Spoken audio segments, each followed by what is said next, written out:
welcome to another episode of Your Right to Know, brought to you by the Fitchburg Republican City Committee. I'll be your host this evening, and with me, as always, is my lovely co-host, Mary Lotze. And tonight, we have an interesting topic about what is cryptocurrency, Bitcoin, and why should we be interested in this new currency, and how can we get into it? Tonight, our guest is Edward Albert, co-owner and chief operating officer of Bitcoin Ben Crypto Club in Leominster. How are you doing? I'm doing great, Andrew. Thank you. Excellent. And first things first, why don't you introduce yourself to the viewing audience, and what is cryptocurrency? Can you give us, what is it? Where did it come from? How did it start? Sure. Well, my name is Edward Albert. I'm the CEO and COO of the Bitcoin Crypto Club in Leominster at 91 Central Street. What is Bitcoin?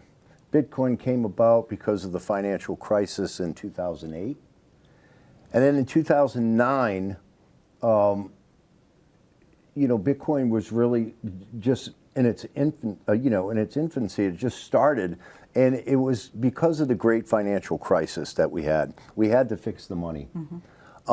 And in order to fix the money, it needed to be transparent. It needed to be permissionless. It needed to be peer-to-peer. We needed to take, we needed to make it decentralized. So there's no person owning the money. There's no interest put on the money. It's just back and forth. Just easy transactions. There's so many places to go with this, but that's the simplest answer, really. So we're here, and I'm sorry for the dead air here, but I'm just trying to figure out where we need to go with this conversation as far as, how deep you want to go. Mm-hmm. When people are purchasing Bitcoin, they're purchasing one of the greatest assets ever. It's the most scarce asset. There's only 21 million Bitcoins that will ever be mined. And when you have an asset that is truly scarce, it just continually appreciates. Mm-hmm. There's no more printing dollars, like we're facing right now with the bond markets. Everybody's running away from them. Nobody wants our money. So it's just going to continue to grow, and we're starting to see just loads of money starting to, funnel in from institutions like BlackRock to Van Ark, Franklin Temple. I mean, it just goes on and on. Companies are rolling into it now. Yeah.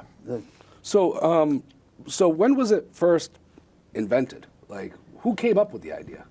Satoshi Nakamoto and a team in 2008, and really from the great financial crisis, this was the answer to fix the money. Okay. And then in 2009, I think it was January 2009, it really started to go, and blockchain technology, and and that's really when it started. But when you talk about a cryptocurrency, it's not a coin, it's not a gold bar, it's virtual. It's on paper. There's no such thing as a coin. Correct. A physical coin. Correct. Bitcoin really is energy, truly energy. Unlike gold or silver or any other precious metals where you have to dig with excavators and you need fuel to run the tractors, you need labor. This is being done through algorithms, through computers. They're doing the work. Mm-hmm. You have, you either have geothermal, you have solar, wind. That's the energy used to keep all of these computers going. And we're in a digital world as right now. Mm-hmm. Anyway. And when you use your debit card or your credit card, it's a digital transaction. Right. So really, yes, you're not feeling that paper or those coins, but how many people even feel those papers and coins today? Yeah. Yeah, I agree with you, because, I know a little bit about Bitcoin and cryptocurrency. I've looked into crypto mining. but it takes a lot of energy and it takes a lot of a lot of computing power in order to generate more Bitcoin. I have also, full disclosure, I have some Bitcoin, but you know, when you go to Walmart or you go to you know, to the grocery store and you get your groceries, do you even see the money? No. No. No. I have no money. I carry no money with me. Very few people. I mean, I like cold hard cash.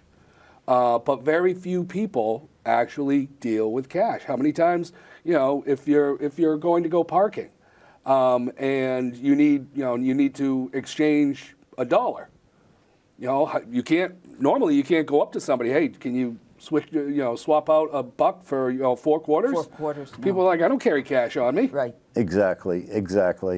Yeah, I mean, it's once you get your head around money and the history of money, then you can really understand it. You know, money used to be backed by silver and gold, right? It was the people's money, right? But then the feds, you know, came in 1913 and they started attaching debt to our money. And then, of course, in the 30s, they were taking gold back, and then in 1971, we came off the gold standard. We went on a petrodollar, and so you have to go back in history and follow what happened. How many presidents were assassinated because of money, right? And once you understand that, and then you understand how they just keep printing and printing and printing and printing, then you see the more they print, the more devaluation of that dollar. If you take you know, money even today versus in the 60s, you know, what a $20 bill is worth in 1960 versus today, oh my God, it's lost almost 98% of its value. So the everyday Joe and Jane going to the grocery store, you know, they're recognizing that it's taking that many more dollars to purchase an item that used to just cost $1 Sure. or less than $1. And that's where Bitcoin fixes it. So where we say it's virtual, and Andrew and I kind of understand this because we are now credit card or debit card people, and we don't carry cash. And I also have a teensy bit of Bitcoin, teensy. But how can we then dispel our viewers, people out there who say, well, it's virtual, then it's not real, it's a scam, it's fake. How can you then tell people that since you can't see it, feel it, touch it, trade it, that it's not, that it's still real? That's a great question. What I tell people is the money they have in their hands isn't real. Because if you can take a $100 bill and you can print a $100 bill like it's done, how real is that $100 bill? You cannot make a Bitcoin unless you're mining a Bitcoin. So how do you dispel that? It's like, well, let's take example right now, real world, right today.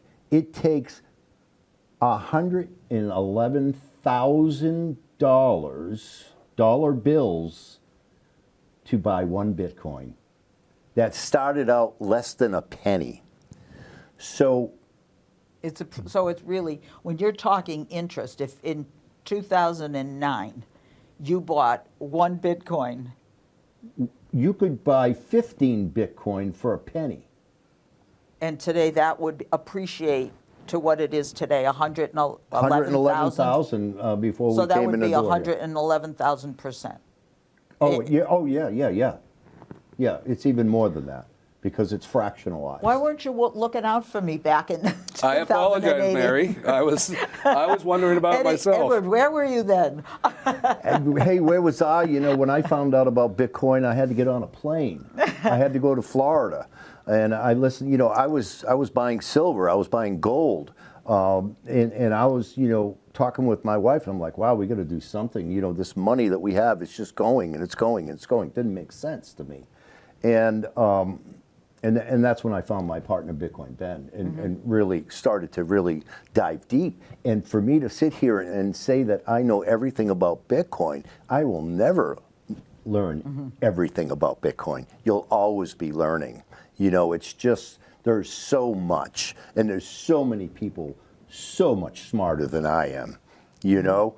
And I'm in classes every day learning this stuff, you know? But I do know that the gold that I took, that I sold for dollars, and took those dollars and put them in Bitcoin, are now almost, oh my God, they're like 50 times worth more than what I paid for that Bitcoin. And what the gold would have been worth. Exactly.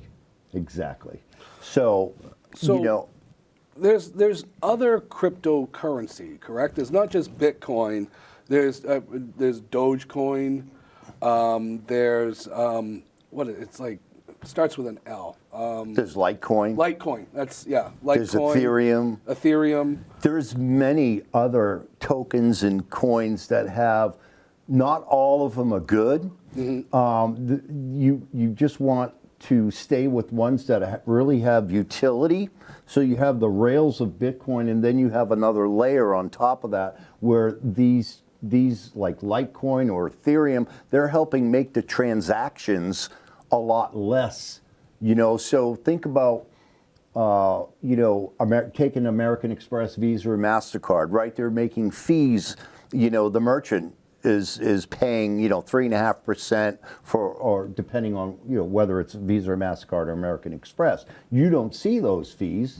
The merchant is paying those fees. So when if I send you $50,000 in Bitcoin, I'm just sending you over a few dollars. It's very easy. There's a fee, and we call it a gas fee. It's just taking money that's the simplest way. It's in this taxi cab, and I'm going to move it over to here. It's just driving it over to there, and that's the fee on the inside. So those tokens or different coins have purpose in what they're doing. And there's many that don't have no purpose. They're just what we call pump and dump. You know, anybody can make a token. You know, you can have, you know, Attorney Andrew Couture as a token if you want. You know, so, and people do I'll make. buy one. Okay. and people do make little coins, you Yeah. know. I know a person who made one of his dog, Baxter, you know. So it can be done. Oh, wow. Okay. So for people watching this program who are interested in buying Bitcoin, because that's all we hear about now. You hear we've got states that are putting Bitcoin into part of their asset portfolio. We've got the United States, President Donald Trump is talking about Trump investments into Bitcoin and crypto. We've got probably cities will be next. We have corporations. So there's also individuals can take advantage. Can I go to my IC Federal Credit Union and say, rather than depositing $50 that I got for my birthday, I want to buy Bitcoin with it. Can I go to my bank and do that?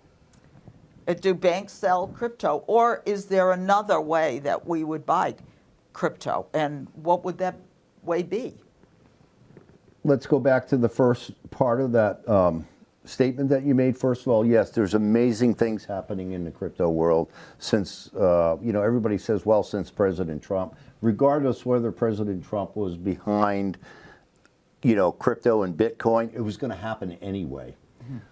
Yes, so now you have a president who understands that you got to fix the money. And when you fix the money, then everybody can be prosperous, right? We cannot be, we've been stolen from all our lives. You know, they've been stealing our labor. That's what they're stealing. So when you fix the money, when you got women like Senator Cynthia Lummis, when you got Dennis Porter going all around the country, putting the legislation together for the strategic Bitcoin reserve. You have New Hampshire, who became the first state who now is going to be putting 5% of their state's assets now into Bitcoin. You have Arizona, who actually was blocked at first, and then now they're going to be on the strategic Bitcoin reserve. We have Texas going to be the third state. So, and then you have the full government now coming on board as well. And then you have other countries that they all understand this asset, the power of it, how scarce it is, and what it's going to do for the average person. It's going to take you out of bondage. People in the United States or around the world have nothing to look forward to anymore. They put money in a savings, and it's actually losing money as it sits in the savings. Yeah. Or they're putting it in a CD for 3%, 3.5%, and inflation has already taken that away. And they can't touch it for X number of months. And they can't touch it. You can put, a few $1,000s in Bitcoin, and you can watch it grow. Every day you watch it grow. So if I had a couple of $1,000s, how would I then buy Bitcoin? Well, there's many ways. This is why we have clubs going up all over the country. We just signed a lease in Las Vegas. We have one in Dallas. We have one in St. Louis. We have one in Massachusetts, obviously. We have one in Nashville, and we have one in Sarasota. We just bought a credit union in El Salvador. So we're going to be the first Bitcoin Ben Crypto Club's bank. Oh, wow. And it's going to be all propped up with Bitcoin. So it's going to be, fully funded. How many banks are fully funded, right? They're all fractional banks, right? So... And by fractional banks, just for our viewers, that means that you might say I have $100,000 in my bank, in my savings account at X bank on Main Street, but they couldn't give you $100,000. No, they could not. If you walked in and said, I want to close my account, where's my $100,000? Yeah, depositors to a bank is not good. They need the loan money to make money. So when money's sitting there, they got to pay interest on it. They're losing money, right? So, so to go back to your other question is where do I go? Can I go to a bank? Can I purchase? Well, some banks are allowing people to not purchase Bitcoin through the bank, but they're allowing you to use your debit card to go to an exchange to purchase Bitcoin. But there are several exchanges where they'll just block your card. They won't allow it to go through.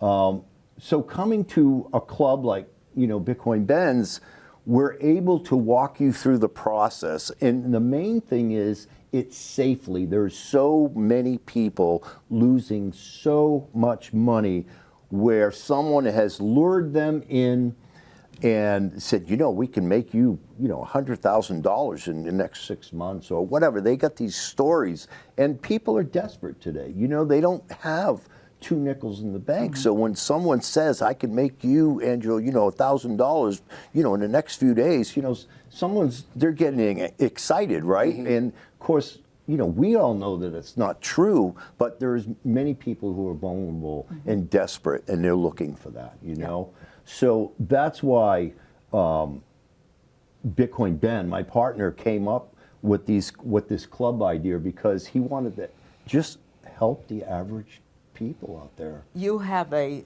slogan about learning. Yes. Yes. So you join, you learn, you share, and you earn. So we have live classes twice a week. Matter of fact, I was in a class this afternoon. So Tuesdays and Thursdays, Eastern time, it's 1:30 to 2:30. Sometimes it goes to 3. And basically, it's on everything that has to do with blockchain. It has to do with different wallets. There's so much to learn. So we're teaching people. These are live classes, zoomed in from our club in Nashville or Sarasota, depending on where we are.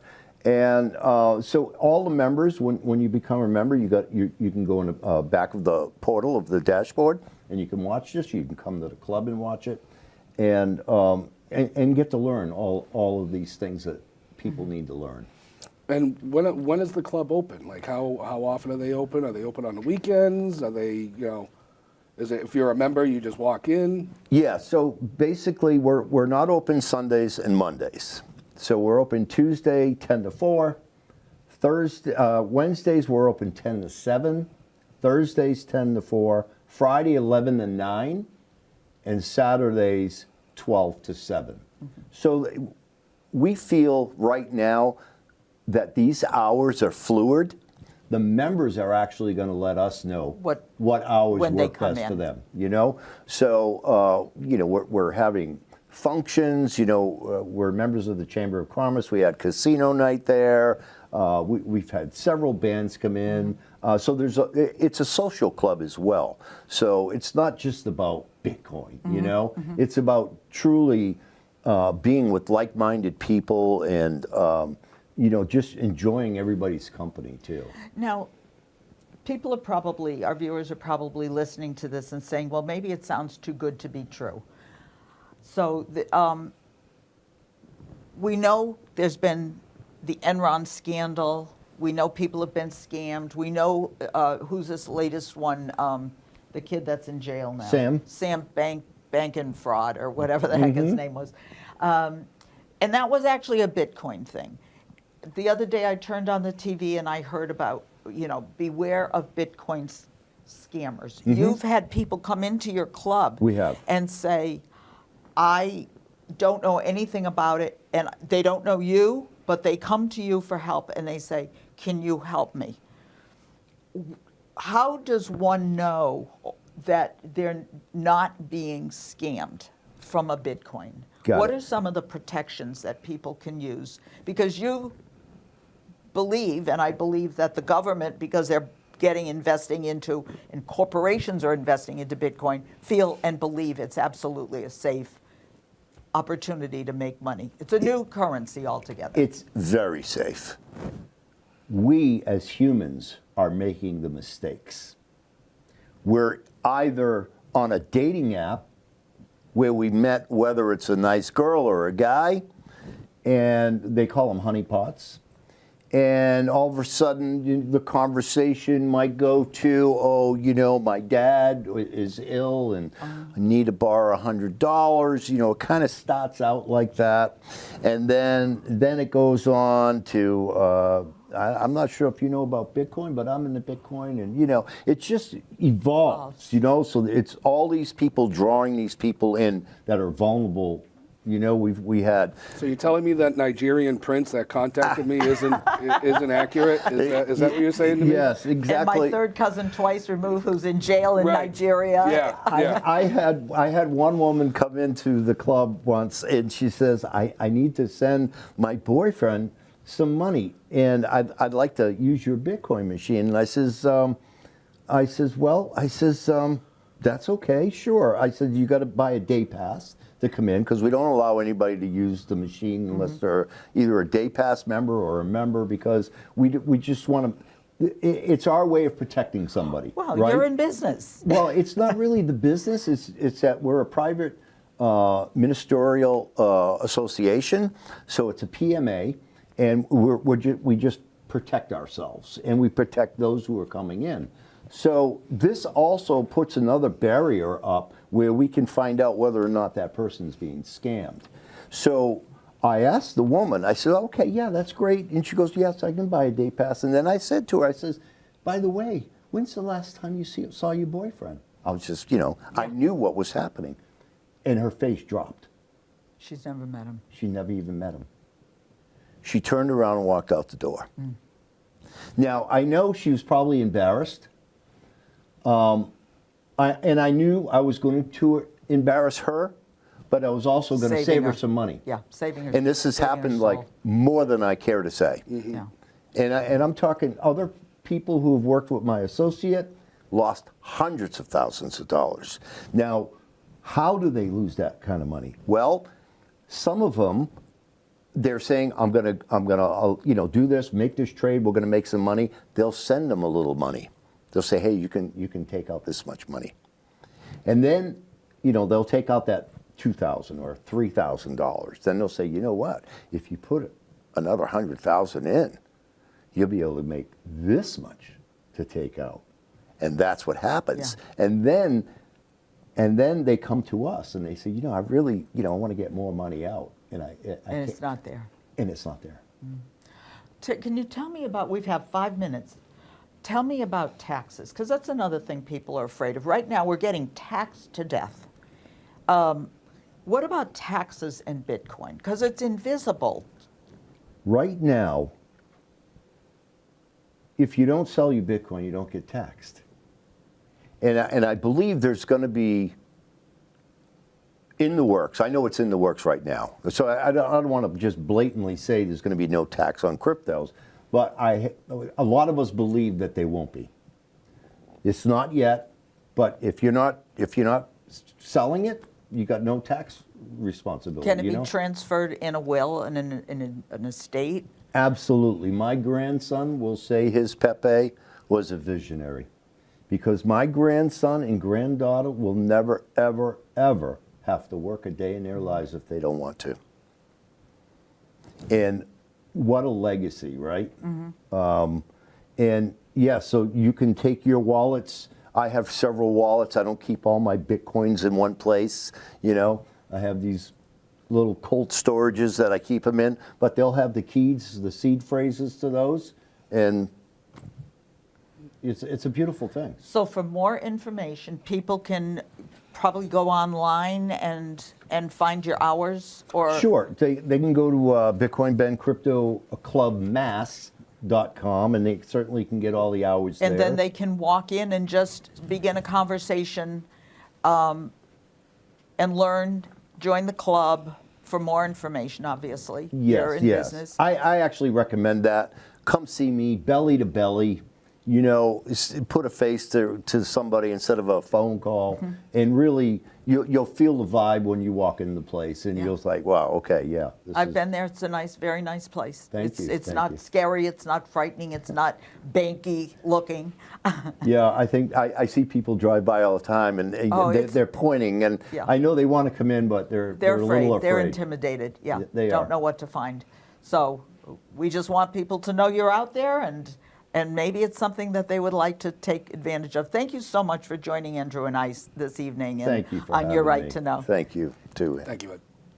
And as we close tonight, we'd like you to know that your local Republican city or town committee is your only grassroots organization that holds dear your constitutional rights and your conservative values. And also, when we talked about the great banking crisis of 2008, in part, that was caused by government goodwill that went bad, and we ended up with subprime mortgages and people losing their homes. So that's what that was all about. Remember, you're the one that's responsible for your future, and the best you can do is give yourself some education on things such as Bitcoin and finances. Start out small, and when you feel comfortable, you can grow, and if that's what is good for you. So as we leave you tonight, we'd like you to know that the GOP to us in Fitchburg stands for growth, opportunity, and prosperity for all people. We underline that word prosperity because that's where your freedom is. Thank you and good night.